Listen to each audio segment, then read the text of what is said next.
किसी की भी गुलामी करने के लिए तैयार है, इसराइल को कबूल करने के लिए तैयार है, कश्मीरियों की कुर्बानी को बेचने के लिए तैयार है, नरेंद्र मोदी को घर पर शादी बनाने के लिए तैयार है, सिर्फ इसलिए कि वो बचा सकता है इनका पैसा। ये वो लोग हैं यहां से पैसा बनाते हैं और सारी जायदाद अरबों अरबों डॉलर मुल्क से बाहर पड़े हैं, बड़े बड़े महलों में रहते हैं, वहां इधर से पैसा चोरी करके बाहर।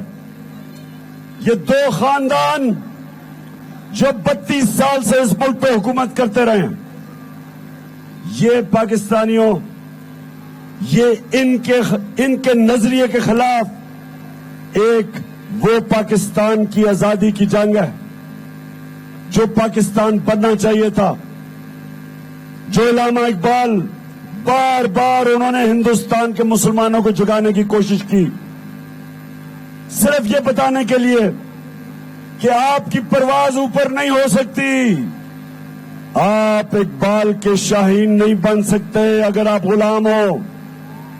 शाहीन तो तब ऊपर जाता है जब वो अपनी जंजीरें तोड़ता है, और जंजीरें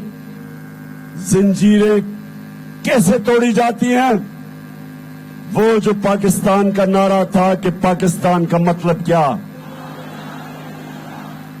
ला इलाहा इल्लल्लाह, जंजीरें तोड़ता है, इंसान को आजाद करता है, इंसान की परवाज ऊपर लेके जाता है। मौलाना रूमी ने कहा कि जब अल्लाह ने आपको पर दिए, क्यों चूंटियों की तरह जमीन पर रेंग रहे हो? गुलाम नीचे रेंगते हैं, गुलाम अच्छे गुलाम बन जाते हैं, लेकिन रहते जमीन पे। परवाज सिर्फ आजाद इंसानों की, आजाद ज़हनों की, आजाद सोच की, सिर्फ वो ऊपर परवाज करता है। ये सारा इलामा इकबाल ने जब बार बार मुसलमानों को जगाने की कोशिश की तो उनका मतलब ये था कि वो देखना चाहते थे कि जिस तरह मेरे नबी सल्लल्लाहु अलैहि वसल्लम ने मदीना की रियासत उन उसूलों पे खड़ा करके ला इलाहा इल्लल्लाह से उनके जंजीरें तोड़ के दुनिया की इमामत करवाई मुसलमानों से। तारीख इस चीज की गवाह है कि 622 हिजरत मदीना की,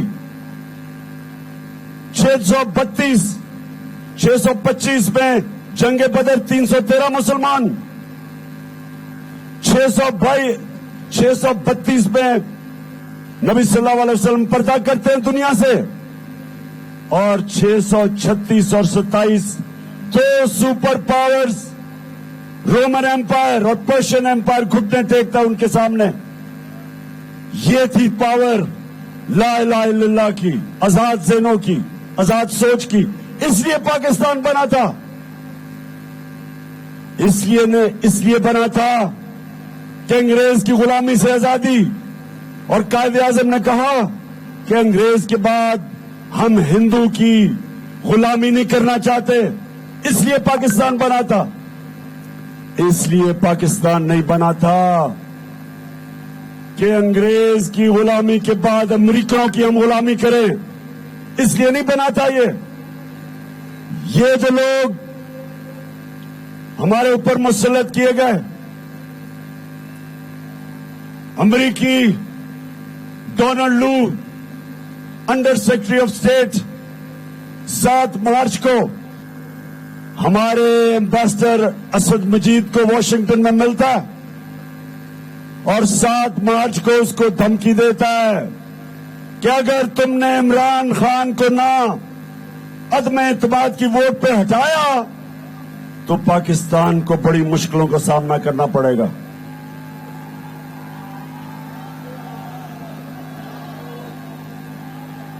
और कहता कि अगर तुमने इसको हटा दिया तो सब माफ कर देंगे। पता नहीं हमने क्या जुर्म किया था जो उसने माफ करना था, लेकिन उसका तकब्बर देखो, पाकिस्तानियों तकब्बर देखो उसका कि एक एम्बेसडर को कह रहा है कि अपने प्राइम मिनिस्टर को जब तक नहीं हटाओगे तो अमेरिका नाराज हो जाएगा। तो ये मैं अपनी कौम में आप सबको सामने ये क्यों बता रहा हूं चीजें, मैं इसलिए आपको बता रहा हूं कि जब उसने ये कहा अगले दिन अदम एतमाद वोट होती है, जिसको भी वो पैगाम दे रहा था, क्योंकि मुझे तो नहीं दे रहा था, जिसको भी उसने पैगाम दिया अगले दिन अदम एतमाद, उसके बाद हमारे जो इत्तेहादी थे, जो हमारे लोटे बन गए,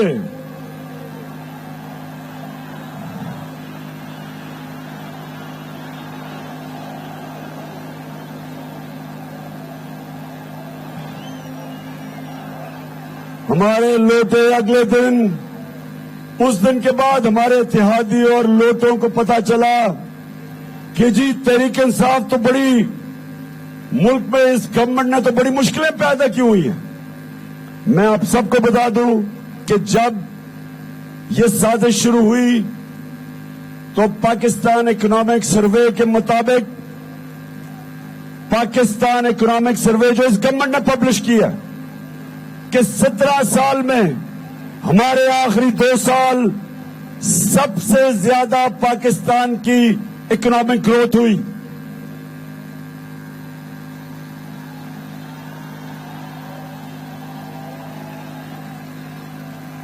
,6% तीसरे साल में और 6% हमारे चौथे साल में, और प्रेडिक्शन थी 7% पे हमने जाना था। ये 17 साल के बाद और कोरोना के बावजूद ये थी पाकिस्तान की परफॉर्मेंस। हमारा जो कोरोना, जब सारी दुनिया में अजाब आया हुआ था, कोरोना का सारी दुनिया में अजाब आया हुआ था, तो इकोनॉमिस्ट के मुताबिक जो 190 मुल्कों में जो टॉप 3 मुल्क जिन्होंने सबसे बेहतरीन कोरोना का मुकाबला किया, अपने लोगों को भी बचाया, अपने गरीबों को बचाया, अपनी इकोनॉमी को बचाया, उन टॉप 3 मुल्कों में पाकिस्तान था।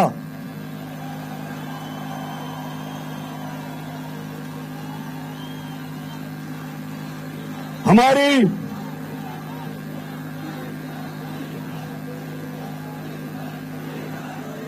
ये फिक्र ना करो, मैं डीजल पे भी आने लगा हूं, लेकिन पहले मुझे बाकी बातें करने दो। तो जब ये साजिश हुई, जब हमें अमेरिका ने पता नहीं किसको हुक्म किया, तो जब वो हुआ तो याद रखें कि हमारी इकोनॉमी तेजी से ऊपर जा रही थी। हमारी इंडस्ट्री, लार्ज स्केल मैन्युफैक्चरिंग, कितने सालों के बाद उसकी ग्रोथ रेट ऊपर गई। हमारी टेक्सटाइल रिकॉर्ड, हमारी एक्सपोर्ट्स रिकॉर्ड, हमारी 4 फसलों में किसानों के पास रिकॉर्ड पैसा आया, रिकॉर्ड पैदावार। आईटी के अंदर 2 सालों में 75% एक्सपोर्ट्स। हमारे ओवरसीज पाकिस्तानियों ने हमारे पे एतमाद करते हुए रिकॉर्ड रेमिटेंसेस भेजी, $31 अरब की। हमारा इस मुल्क में सबसे पाकिस्तान की तारीख से ज्यादा मुल्क के अंदर डॉलर्स आए, और उस वक्त ये साजिश की गई। और साजिश कैसे की गई? अदम एतमाद। और फिर सुने, चुप करके पहले सुने मेरी बात, उसके बाद नारे। अच्छा,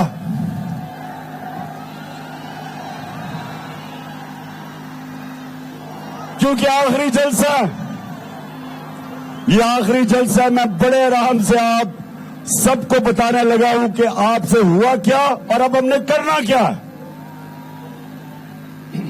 अच्छा सुने, अब चंद महीने पहले से ऑपोजिशन पार्टीज को बार बार मिलना शुरू हो गई। जिन लोगों ने सबसे पहले लौटे हुए थे हमारी पार्टी में, उनको बुला के मिलना शुरू हो गए।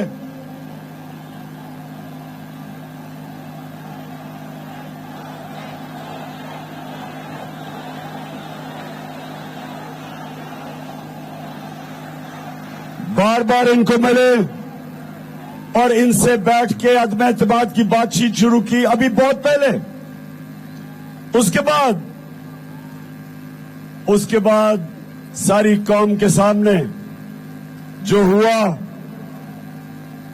मैं आज खास तौर पर फिर से अपने सुप्रीम कोर्ट से पूछना चाहता हूं। अदालतें खुल गई रात के 12 बजे।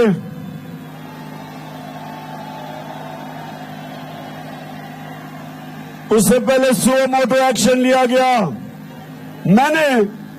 जब मैंने देखा कि ये गेम हो रही है, तो मैंने कहा कि सबसे बेहतर चीज ये है कि इलेक्शन हो जाए, अवाम को फैसला करने दे, जिसको अवाम चाहती है उसको प्राइम मिनिस्टर और गवर्नमेंट में ले आए।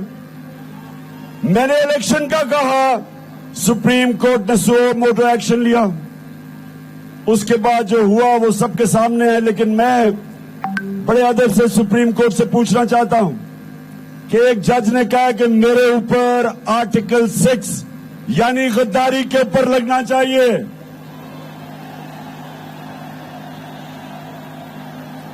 मेरे ऊपर भी, आरिफ अलवी सदर पाकिस्तान के ऊपर भी, कासिम सूरी स्पीकर के ऊपर भी और फवाद चौधरी के ऊपर भी। अच्छा, फवाद चौधरी पे लग जाए तो कोई फर्क नहीं पड़ता, लेकिन आरिफ अलवी बेचारे का क्या कसूर है? और फिर कासिम सूरी का क्या कसूर है? उसने जब मुरासला देखा और जब उसने पढ़ा कि उसके ऊपर एक अमरीकी हुक्म कर रहा है कि अपने वजीर आजम को हटाओ, और उसके बाद अदम एतमाद हो जाती है, तो उसने कहा कि मेरी ओथ कहती है कि मैं पाकिस्तान की खुददारी के अगेंस्ट और फौरन मुदाखलत इस मुल्क में हुई, मेरी ओथ कहती है मैं नहीं जाता। तो उसने तो अपनी तरफ से अपनी ओथ पे खड़ा था। मुझे सिर्फ इतराज क्या है कि सुप्रीम कोर्ट ने कहा जी इसके ऊपर इन्वेस्टिगेट नहीं हुआ। किसने इन्वेस्टिगेट करना था? हमने तो पूरी कमीशन बनाई थी इन्वेस्टिगेशन की। इस गवर्नमेंट आई, इन्होंने आते साथ ही खत्म कर दी। इन्होंने भी नेशनल सिक्योरिटी काउंसिल बनाई, उसमें कहा गया, नेशनल सिक्योरिटी काउंसिल में कहा गया कि मुदाखलत हुई थी और अमेरिका को डिमार्श किया गया। तो मुझे ये बताएं कि इस गवर्नमेंट का काम था कमीशन बनाना, लेकिन ये कैसे बनाते? क्योंकि शहबाज शरीफ, नवाज शरीफ, आसिफ जरदारी तो खुद मुलव्विस थे इस साजिश में।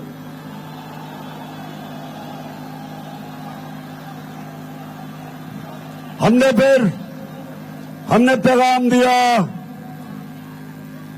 स्पीकर ने सुप्रीम कोर्ट को वो मुरासला भेजा, साइफर जो लेटर था, सदर पाकिस्तान ने उनको लेटर भेजा कि इन्वेस्टिगेट करो, कमीशन बनाओ। इतना बड़ा जुल्म है मुल्क में। 22 करोड़ अवाम, 22 करोड़ पाकिस्तानियों के मुंतखब प्राइम मिनिस्टर और गवर्नमेंट को एक बाहर की मुदाखलत से फारिग किया गया। और यहां मीर जाफर और मीर सादिक बैठे थे जिन्होंने उनके साथ मिलकर गवर्नमेंट फारिग की। तो इतना बड़ा इस मुल्क के ऊपर सानिया होता है, तो कोई सुप्रीम कोर्ट से भी कोई इन्वेस्टिगेशन नहीं। इन्वेस्टिगेशन तो दूर की बात है। कहते हैं कि इमरान खान के ऊपर आर्टिकल 6 एक जज कहते हैं, मैं सबके सामने कहता हूं कि लगाओ मेरे ऊपर आर्टिकल 6। मैं कहता हूं अगर आर्टिकल 6 लगेगा तो कम से कम मुझे मौका मिलेगा। जो बातें अभी तक मैंने नहीं की, कम से कम मैं अदालत के सामने वो बताऊंगा दुनिया को कि हुआ क्या इस कौम से कि हमें एक गवर्नमेंट को हटा के चोरों को ऊपर बैठा दिया। यानी वो चोर, फिर से मैं कहता हूं, 30 साल से इस मुल्क को लूट रहे हैं। पहले जनरल मुशर्रफ ने इनके सारे करप्शन के केस जरदारी के और शरीफ के माफ किए, एनआरओ दिया, मुल्क को अरबों रुपए का नुकसान करवाया। मैंने तब कहा कि जनरल मुशर्रफ, आपको किसने इजाजत दी थी कि कौम का पैसा चोरी हो और आप माफ कर दें? अपना पैसा चोरी हो माफ करें, कौम का पैसा आप कैसे माफ कर सकते हैं? उसने माफ किया। 10 साल ये दोनों बैठे रहे। इन्होंने इस मुल्क के ऊपर 4 गुना ज्यादा कर्जा चढ़ाया, 4 गुना ज्यादा कर्जा चढ़ाया। इन्होंने खुद अरबों रुपया बनाया, कौम को मकरूज किया। और उसके बाद जब मैं वजीर आजम बना तो इन्होंने 3.5 साल मुझे ब्लैकमेल करने की कोशिश की, कहना रो तो। और आप सबको पता है, मैंने कहा अगर मैंने तुम्हें एनआरओ दिया, मैं इस कौम से सबसे बड़ी गद्दारी करूंगा। और फिर इस साजिश के तहत ये मुल्क के ऊपर आ गए और आते साथ ही मुल्क की मैशत तबाह कर दी।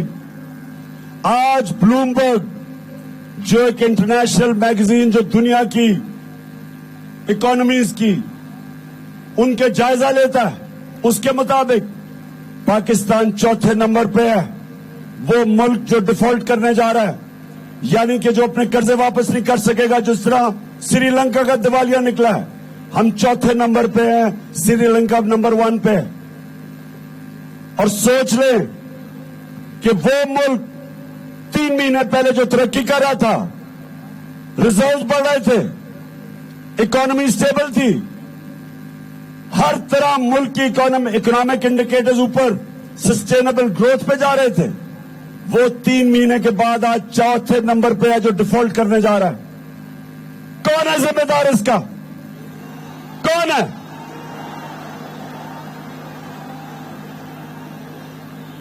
बजाय इस मुल्क में एक कमीशन बनती और पता चलाती कि किसने इन चोरों को ऊपर मुसल्लत किया, किस तरह की साजिश हुई, बजाय वो बनती कहते इमरान खान पे आर्टिकल 6 लगे।